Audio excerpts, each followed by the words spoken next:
पारनेर तालुक्यातील शिरापूर या गावात कुकडी नदीच्या काठावरती आता आपण उभे आहोत।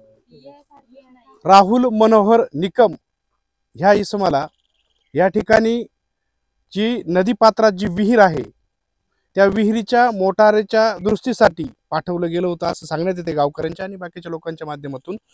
आणि ज्या वेळेला तो खाली गेला पुन्हा एकदा वरती आला आणि दोर घेण्यासाठी वरती आला, त्यानंतर खाली गेल्याच्या नंतर पुन्हा वरती आला नाही। साधारणपणे 3 दिवस लोटलेले आहे आणि त्या संदर्भात काय घटनाक्रम घडला या गावचे माजी सरपंच देखील आहेत, ते सांगतील काय विषय आहे, कशा प्रकारची घटना घडली। मोटर दुरुस्तीसाठी तो पाण्यात गेला होता आणि पाण्यात गेल्यानंतर त्यांनी पहिल्यांदा बुडी घेतली, बुडी घेऊन त्याने मोटरचा शोध घेतला आणि वर आला, परत रस्सी द्या म्हटला, रस्सी दिल्यानंतर तो खाली गेला, परत आलाच नाही। त्याच्यानंतर ज्याच्याबरोबर आला होता तर बेलोटे म्हणून पोरगा आहे, त्यांनी पोलीस स्टेशनला कळवलं, पोलीस स्टेशनच्या मार्फत मला पण माहिती मिळाली।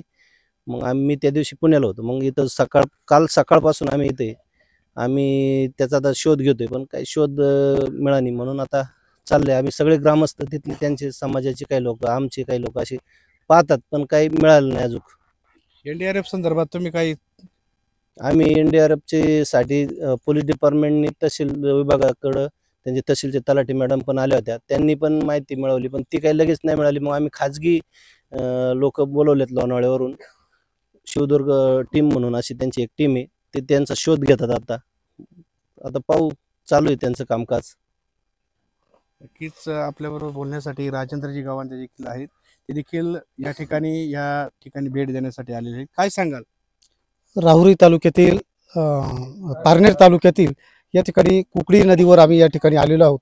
खरं तर राहुल मनोहर निकम याचा दुर्दैवी या ठिकाणी मृत्यू झालेला आहे। खरं तर आम्ही सर्व कार्यकर्त्यांनी या ठिकाणी भेट दिली।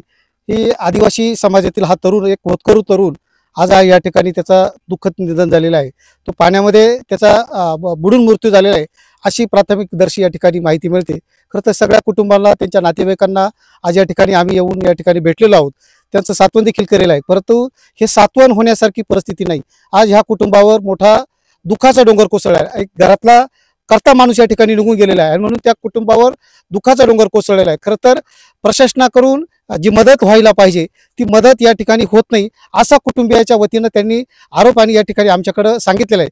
गेल्या 2 दिवसापासून त्यांची बॉडी आज पाण्यामध्ये आहे। खरं तर जे पाण्यातील जे प्राणी असतात त्यांनी देखील त्या बऱ्याच अंशी त्यावरती इजा पोचली असेल अशा पद्धतीची सर्वांना शंका आहे। खरं तर यामध्ये त्यांनी अनेक तर्क वितर्क आणि शंका देखील या ठिकाणी आमच्याशी बोलताना, खाजगीत बोलताना त्यांनी शंका निर्माण केलेल्या आहेत आणि म्हणून त्या दृष्टीनं पोलिसांनी देखील तातडीने त्या संदर्भाने तपास करावा।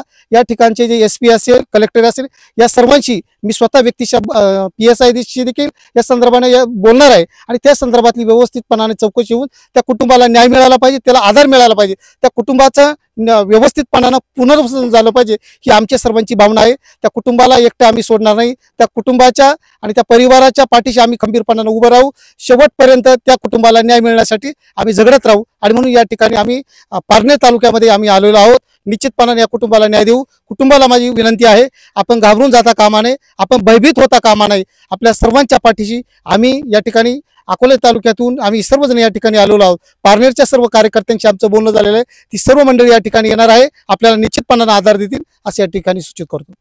आपल्याबरोबर बोलण्यासाठी राजेंद्रजी गावंडे होते, त्यांनी देखील या ठिकाणी भेट दिलेली आहे। काही महिला भगिनी आहे कुटुंबातल्या, त्यांच्या बरोबर देखील काही संवाद साधणार आहोत। काय सांगाल, कोण आहे नेमकी, तुमचे काय नातेसंबंध आहे? भाऊ आहे माझा। काय घटना घडली?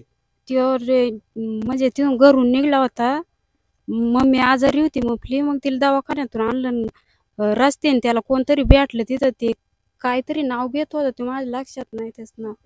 हा पुढं होता ते थोडा, मग ते पुढे येऊन थांबला, त्याच्या गाडीवर बसून आला इकडे आणि नंतर पोलीस गाडी घरी आली। त्या साहेबांनी विचारलं का तुमचा मुलगा, म्हणजे ते पोर आले होते त्याला बघायला ना, पोर इकडे पुढे आले होते आणि त्यांना ते पोलीस गाडी आल्यावर पोरांना मागं आणलं। ते म्हणले आम्ही रस्त्याने चाललो होतो, पण पोर भेटले रातचे म्हणून त्यांच्या बरोबर आलोय, काय झालेलं आम्हाला माहित नाही। आता किती दिवस झाले या गोष्टीला? 3 दिवस झाले। 3 दिवसापासून तुम्ही रोज इथं बसलेले का? आता तुमची अपेक्षा काय? अपेक्षा, त्याला 4 मुलं आहेत, एक मुलगी 10 वर्षाची आहे, मुलगा 6 वर्षाचा 8 वर्षाचा मुलगा आहे आणि परत तिसरी मुलगी आहे ती 6 वर्षाची आणि बारीक आहे ते 4 वर्षाचं. नक्कीच शासनाची मदत हवी.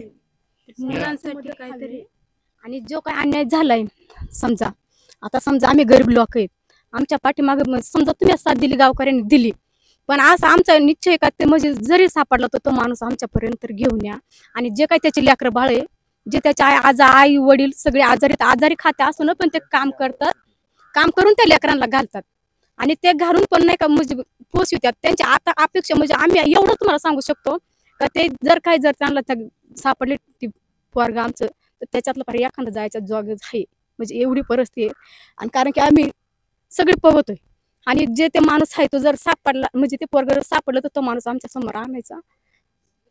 जो व्यक्ती त्याला घेऊन गेला तो माणूस आमच्या समोर आणायचा आणि मग त्याच्याकडे जे काय आम्ही मागू ते आम्ही तिथून पुढे सांगू. तोपर्यंत अंत्यविधी करणार नाही. नाही, जो व्यक्ती समोर येणार नाही तेव्हा अंत्यविधी तोपर्यंत कोणी हात लावणार नाही आम्ही.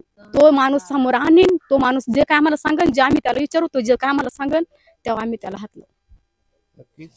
येडूबाई देवस्थान ट्रस्टचे अध्यक्ष देखील इथं आहेत, ते देखील या ठिकाणी भेट देण्यासाठी आलेले आहे.